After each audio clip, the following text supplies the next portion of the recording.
ഈ മാസം ആദ്യമായിരുന്നു അവതാരകയും social media ഇൻഫ്ലുവൻസറുമായ Malavika കൃഷ്ണദാസിന് കുഞ്ഞ് ജനിച്ചത്. മാളവിക പ്രസവിച്ച വിവരം ഭർത്താവ് തേജസ് ആയിരുന്നു സമൂഹ മാധ്യമങ്ങളിലൂടെ അറിയിച്ചത്. എന്നാൽ കുഞ്ഞിൻ്റെ മുഖം കാണിക്കാത്തതുകൊണ്ടും ആണാണോ പെണ്ണാണോ എന്നും ഇവർ വെളിപ്പെടുത്തിയിരുന്നില്ല. ഇതോടെ നിരവധി പേരാണ് ഇവർക്കെതിരെ വിമർശനങ്ങൾ ഉന്നയിച്ച് എത്തിയിരുന്നത്. ശേഷം ആരാധകരുടെ പരാതികൾക്കൊടുവിൽ കുഞ്ഞിൻ്റെ ചിത്രങ്ങൾ അടക്കമുള്ള വീഡിയോ പങ്കുവച്ചിരുന്ന് പിന്നീട് താരങ്ങളെത്തി.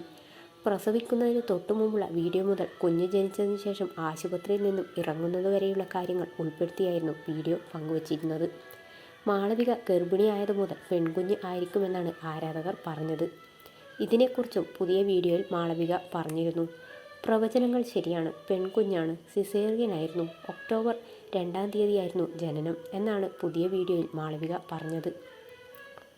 ആശുപത്രിയിൽ എത്തിയ ആദ്യ ദിവസം വലിയ കുഴപ്പമില്ലായിരുന്നു. PV ഒക്കെ ചെയ്തതിൻ്റെ വേദനയും അസ്വസ്ഥതയും ഉണ്ടെങ്കിലും ഈ നിമിഷം ആസ്വദിക്കാൻ ശ്രമിക്കുകയാണെന്നാണ് മാളവിക പറഞ്ഞത്. അർദ്ധരാത്രി ആയതോടുകൂടി നോർമൽ ഡെലിവറിക്കുള്ള പൊസിഷനിൽ നിന്നും കുഞ്ഞ് നേരെ ഓപ്പോസിറ്റായി തിരിഞ്ഞു. ഇതോടെയാണ് സിസേറിയനിലേക്ക് എത്തിയതെന്നും പിറ്റേന്ന് ഉച്ചയ്ക്ക് 12 മണിയോടെ താൻ പെൺകുഞ്ഞിന് ജന്മം നൽകിയതുമാണ് വീഡിയോയിൽ പറഞ്ഞിരുന്നത്.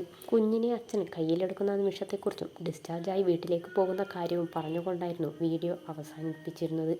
മാളവികയുടെ ഭർത്താവ് തേജസിനെ കുറിച്ചാണ് എല്ലാവരും കമൻറ്റിലൂടെ പറഞ്ഞിരുന്നത്. റിയാലിറ്റി ഷോയിലൂടെ ശ്രദ്ധേയയായ മാളവികയും തേജസും കഴിഞ്ഞ വർഷമാണ് വിവാഹിതരായിരുന്നത്. 1-ാം വിവാഹ വാർഷികത്തിന് പിന്നാലെ തങ്ങളുടെ ജീവിതത്തിലേക്ക് പുതിയ അതിഥി കൂടി വരികയാണെന്ന് താരങ്ങൾ വെളിപ്പെടുത്തിയിരുന്നു. ഇപ്പോഴിതാ കുഞ്ഞിൻ്റെ പേരിടൽ വീഡിയോയ്ക്ക് വേണ്ടി മാളവിക മേക്കപ്പ് ചെയ്യുന്നതിൻ്റെ വീഡിയോ ആണ് താരം പങ്കുവച്ചിരിക്കുന്നത്. അതിസുന്ദരിയായാണ് താരത്തെ വീഡിയോയിൽ കാണുന്നത്.